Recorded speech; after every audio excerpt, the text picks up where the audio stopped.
السلام علیکم ناظرین۔ آج ہم تاریخ کے ایک ایسے عبرت ناک کردار قارون کے انجام پر تفصیلی روشنی ڈالیں گے۔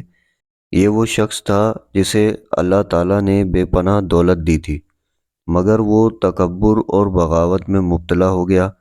آج بھی جب کسی انتہائی مالدار اور متکبر شخص کو بیان کیا جاتا ہے تو اسے قارون کی دولت سے تشبیہ دیا جاتا ہے، مگر اس کا انجام کو جان کر ہر صاحب عقل انسان کے لیے ایک سبق موجود ہے۔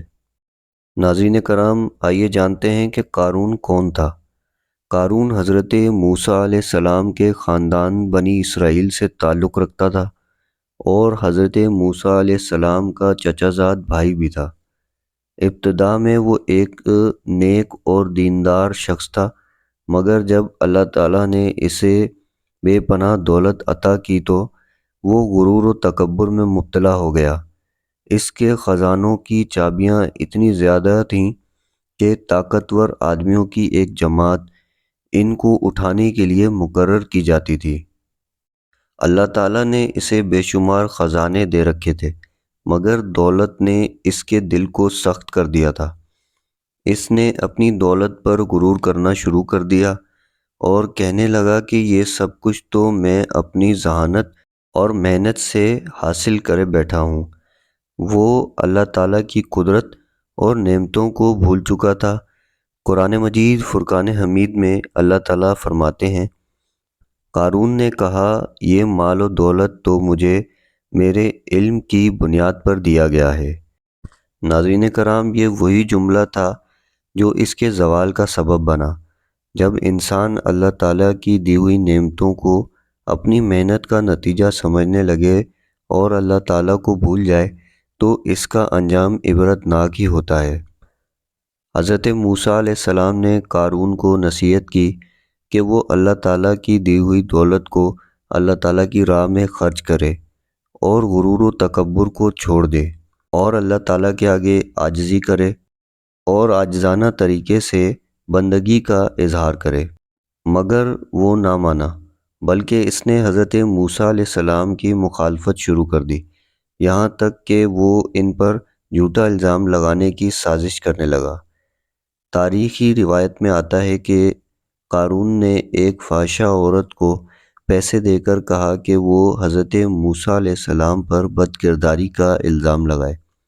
جب اس عورت کو مجمع میں بلایا گیا تو حضرت موسیٰ علیہ السلام نے اللہ تعالیٰ سے دعا فرمائی کہ وہ اس شر سے انہیں بچائیں۔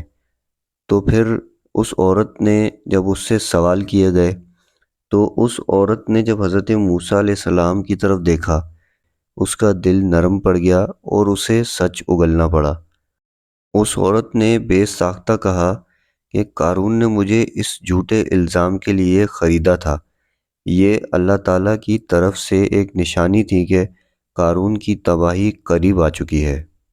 پھر اللہ تعالیٰ نے قارون کے لیے فیصلہ کیا اور اللہ تعالیٰ نے حضرت موسیٰ علیہ السلام کو حکم دیا کہ وہ قارون اور اس کے محل کے بارے میں خود فیصلہ کر لیں۔ اللہ تعالیٰ نے تمام زمین کو حضرت موسیٰ علیہ السلام کے تابع کر دیا اور حضرت موسیٰ علیہ السلام نے دعا کی اور زمین کو حکم دیا کہ وہ قارون کو نگل جائے۔ جیسے ہی حضرت موسیٰ علیہ السلام نے دعا کی، زمین لرزنے لگی اور زلزلہ طاری ہو گیا اور اچانک قارون اور اس کا عظیم الشان محل زمین میں دھنس گیا اور قارون کے ماننے والے اور قارون اسی کے اندر دفن ہو گئے اور اتنا اندر چلے گئے کہ ایک نشان بھی آج ان کا باقی نہیں ہے۔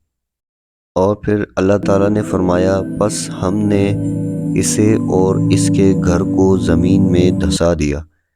پھر کوئی جماعت نہ تھی جو اللہ کے مقابلے میں اس کی مدد کرتی اور نہ ہی وہ خود کو بچا سکا۔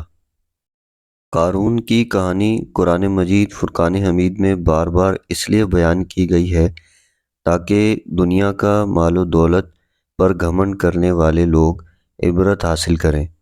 جو بھی دولت کو اپنی محنت کا نتیجہ سمجھ کر اللہ تعالیٰ سے روگردانی کرتا ہے، اس کا انجام بھی ایسا ہی ہو سکتا ہے۔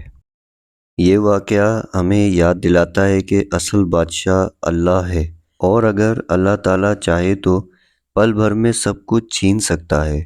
وہ اس بات پر قادر ہے۔